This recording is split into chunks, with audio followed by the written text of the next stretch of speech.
Hello guys, അങ്ങനെ നമ്മളിവിടെ വന്നിട്ട് ഇതുവരെ നമ്മൾ യാത്ര ചെയ്തതൊക്കെ കാറിലാണ്. അപ്പോൾ നമ്മളിവിടെ ഫസ്റ്റ് നമ്മളിവിടുത്തെ നിയറസ്റ്റ് റെയിൽവേ സ്റ്റേഷനിൽ പോവാണ്. നമുക്ക് ഇവിടുന്ന് ഒരു 3 കിലോമീറ്റർ ഡിസ്റ്റൻസിൽ നമുക്കൊരു റെയിൽവേ സ്റ്റേഷൻ ഉണ്ട് ഗൈസ്. അപ്പോൾ നമ്മൾ റെയിൽവേ സ്റ്റേഷൻ്റെ പേര് എന്ന് പറയുന്നത് എന്താണ്, റെയിൽവേ സ്റ്റേഷൻ്റെ പേര് ഞാൻ ഇട്ടിട്ടുണ്ട്, റഡോഹ വാസ് എന്ന് പറയുന്ന ഇതാണ് നമ്മുടെ റെയിൽവേ സ്റ്റേഷനിലേക്കുള്ള.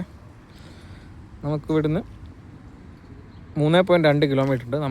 നമ്മൾ റെയിൽവേ സ്റ്റേഷൻ കാണാൻ വേണ്ടി പോവാണ്. ഓക്കെ, നമുക്ക് പുതിയൊരാൾ ലിബിൻ ചേട്ടൻ വന്നിട്ടുണ്ട്. പുതിയൊരാൾ വന്നിട്ടുണ്ട്, തൃശ്ശൂർക്കാരനാണ്, ഇന്നലെ വന്നതാണ്. അപ്പോൾ നമ്മൾ റെയിൽവേ സ്റ്റേഷൻ നോക്കി പോവാണ്. നമ്മൾ ബിക്കിന്നാണ് പോകുന്നത്. ബിക്കിന്ന് ഏകദേശം 3 കിലോമീറ്ററും 200 മീറ്ററും 3.2 കിലോമീറ്റർ നമുക്ക് റെയിൽവേ സ്റ്റേഷനിലേക്ക് പോകാനുണ്ട് ഗൈസ്. ഇപ്പം വൈകുന്നേരം 5:45 ചെറിയ വെയിലാണ്. ഒരു 10 മിനിറ്റ് കഴിഞ്ഞാൽ നമുക്ക് വെയിലൊക്കെ താവും. അതായത് ഇവിടുത്തെ റെയിൽവേ സ്റ്റേഷൻ എന്ന് പറയുന്നത് നമ്മളെ കമ്പനി ഗ്രൗണ്ടാണ് ഗൈസ്. നമ്മളെ ഫുട്ബോളും ക്രിക്കറ്റും കളിക്കുന്ന ഗ്രൗണ്ടാണിത്. ആൾ കുറവായതുകൊണ്ട് കളിയൊന്നുമില്ല ഗൈസ്. ഇല്ലെങ്കിൽ ഇവിടെ വൈകുന്നേരം ആയി കഴിഞ്ഞാൽ ഇവിടെ ക്രിക്കറ്റ് ഗ്രൗണ്ടാണ്, പിച്ചാണിത്.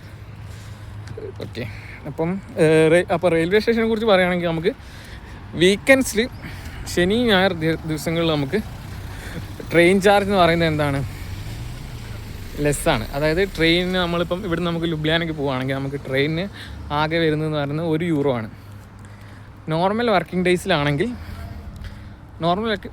നമുക്ക് ലുബ്ലിയാനയ്ക്ക് പോകണമെങ്കിൽ €4.50, അതായത് €4.5 ചിലവാണ് നോർമൽ ഡേയ്സിൽ. വീക്കെൻഡ്സിൽ പല യൂറോപ്യൻ കൺട്രീസിലും ട്രെയിന് ഫ്രീ ആണ്.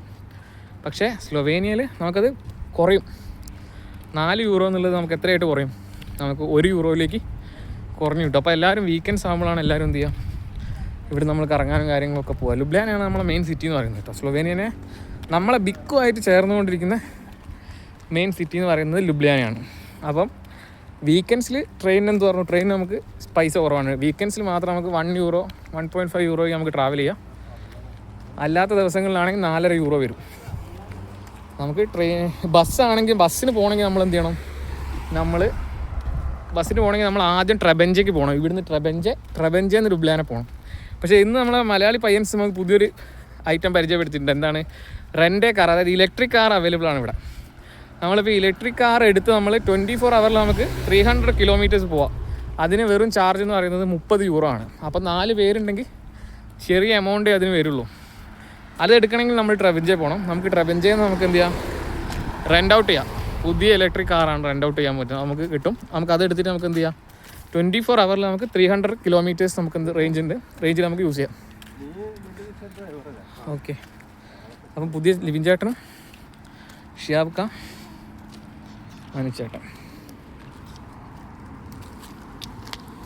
ഹായ്. ഓക്കെ, അവർ ഈവനിങ് വാക്കിന് ഇറങ്ങിയതാണ് ഗൈസ്.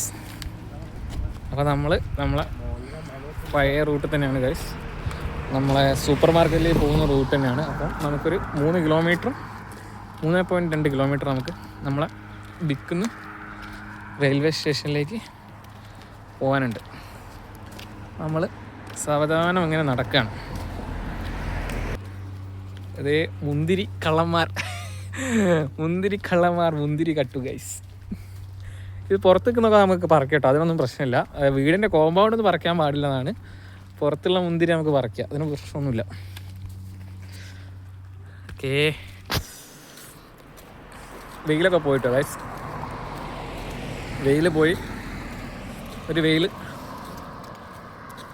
നമ്മളെ പശുവിനെ അവർ ഇതുവരെ പശുവിനെ ഇതുവരെ കൂട്ടിലാക്കിയില്ല അല്ലേ.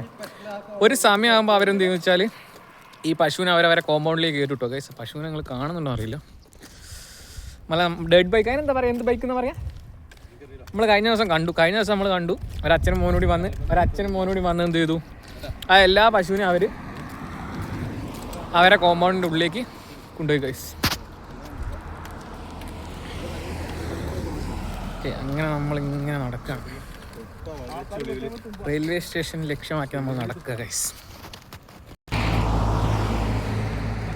വെയിൽ പോയപ്പോൾ അടിപൊളി.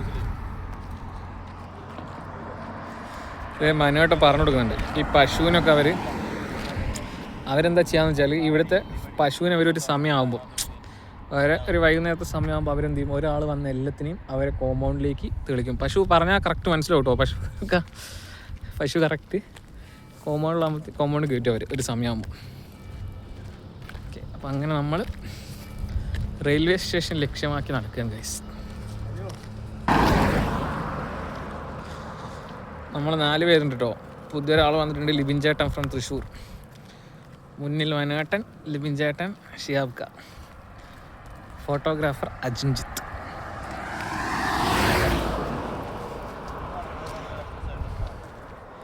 അങ്ങനെ നമ്മൾ റെയിൽവേ സ്റ്റേഷൻ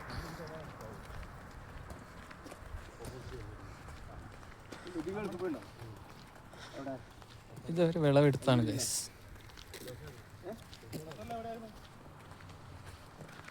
അപ്പോൾ നമ്മൾ അങ്ങനെ നടക്കുകയാണ് ഗൈസ്. അങ്ങനെ നടന്ന് നമ്മളെ പാർക്കിംഗ് എത്തി ഗൈസ്. ഇനി നമ്മളെ പാർക്കിംഗ് നിന്ന് ഇനി ഏകദേശം ഒരു 1.5 കിലോമീറ്റർ ഓടി.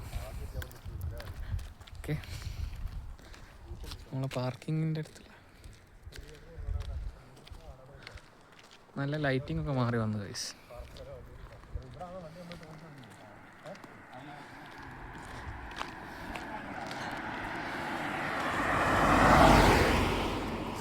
ഓക്കെ, അങ്ങനെ നമ്മൾ ഈ ട്രക്കുകളൊക്കെ നമ്മുടെ കമ്പനി കോവിഡ് വന്ന സമയത്ത്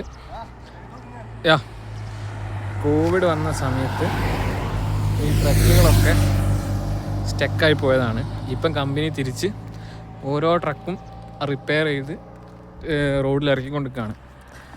ഓക്കെ, അതാണ് ഈ ട്രക്കുകളൊക്കെ കോവിഡ് സമയത്ത് നിലച്ചു പോയതാണ്. മൊത്തം പാർക്കിങ്ങിൽ അന്ന് കയറ്റിയിട്ട സ്ഥിതിയാണ്. ഇപ്പോഴാണ് ഓരോന്നായിട്ട് 1 by 1 ആയിട്ട് എന്ത് ചെയ്യാണ് റിപ്പയർ ചെയ്തുകൊണ്ട് ട്രക്ക് റോഡിലേക്ക് ഇറങ്ങിക്കൊണ്ടിരിക്കുകയാണ് ഗൈസ്. അപ്പോൾ കമ്പനി ലോസിൽ നിന്ന് കയറി വരികയാണിപ്പം. ഓക്കെ, ഇതിൽ കുറേയൊക്കെ ഫുള്ളി കംപ്ലൈൻ്റ് ആയ ട്രെയിലറാണ്. അത് ഒഴിവാക്കി അവർ അത്യാവശ്യം കണ്ടീഷനുള്ള ട്രക്കുകളൊക്കെ എന്ത് ചെയ്യാണ് റിപ്പയർ ചെയ്തുകൊണ്ടാണ് കമ്പനി ഇപ്പോൾ ഓടിക്കൊണ്ടിരിക്കുന്നത്. നിലവിൽ ഇപ്പം പുതിയ ഒരു 30 എംപ്ലോയീസ് വന്നിട്ടുണ്ട്. അപ്പോൾ അവരെ COVID-95 മെഡിക്കൽ, പോലീസ് ക്ലിയറൻസ് ഇതെല്ലാം കഴിഞ്ഞുകൊണ്ടിരിക്കുന്നേ ഉള്ളൂ. അപ്പം ഇതൊക്കെ കഴിഞ്ഞ് ഒരു 2-3 മാസം കൊണ്ട് ഈ ഒരുവിധം ട്രെയിലറും ട്രക്കും ഒക്കെ എന്ത് ചെയ്യും റോഡിൽ ഓടിത്തുടങ്ങും.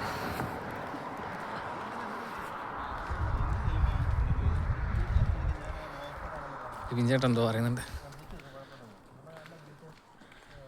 ഓക്കെ, അപ്പം അങ്ങനെ പോവാണ് ഗൈസ്. അങ്ങനെ നമ്മളെ സ്ഥിരം റൂട്ടിലാണ് ഗൈസ്. ആ കാണുന്ന അപ്പാർട്ട്മെൻറ്റിലൊരു നായുണ്ട് ഗൈസ്.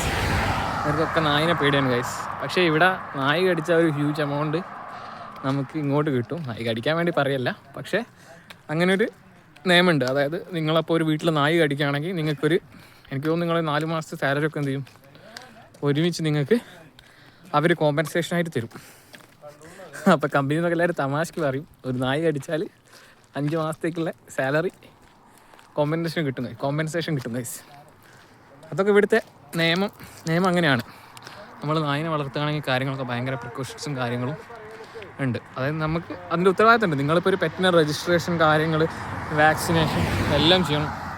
അത് മറ്റൊരാൾക്ക് എന്തെങ്കിലും ചെയ്ത് കഴിഞ്ഞാൽ എന്ത് ചെയ്യണം, നിങ്ങൾ അതിൻ്റെ ഉത്തരവാദി അതിൻ്റെ ആരാണോ, അതിൻ്റെ ലൈസൻസ്ഡ് ആയ ആളാരാണോ അവർ ഉത്തരവാദിയാണ്. ഇവിടെ ഒരു വലിയ നായുണ്ട്, പക്ഷേ ആ നായി എന്ത് ചെയ്യാറില്ല, അവരെ ഗേറ്റ് കടന്ന് പുറത്ത് വരാറില്ല. അതിൻ്റെ ഗേറ്റ് വരെ വരും, ഗേറ്റിൽ നിന്ന് അതിൻ്റെ ഉള്ളിൽ തന്നെ പോകും. ഗേറ്റിൻ്റെ പുറമെ വരെ ഗേറ്റിൻ്റെ പുറത്ത് വരില്ല. ഗേറ്റ് അതിനറിയാം, അതിൻ്റെ ബൗണ്ടറി എന്ന് പറയുന്നത് ആ ഗേറ്റ് ആണെന്നുള്ളത് ആ നായ്ക്ക് അറിയാം. അത്രയും അണ്ടർസ്റ്റാൻഡാണ്. മനുഷ്യനെക്കാട്ടും നായ്ക്കൾ ഭയങ്കര അണ്ടർസ്റ്റാൻഡും ബ്രില്യൻസും. അതേ സ്ഥാനത്ത് അതിൻ്റെ ആ കോമ്പൗണ്ടിനുള്ളിൽ കയറി അത് കടിക്കും കേട്ടോ. ഓക്കെ, ശരിയാക്കാക്കി പേടിയാ.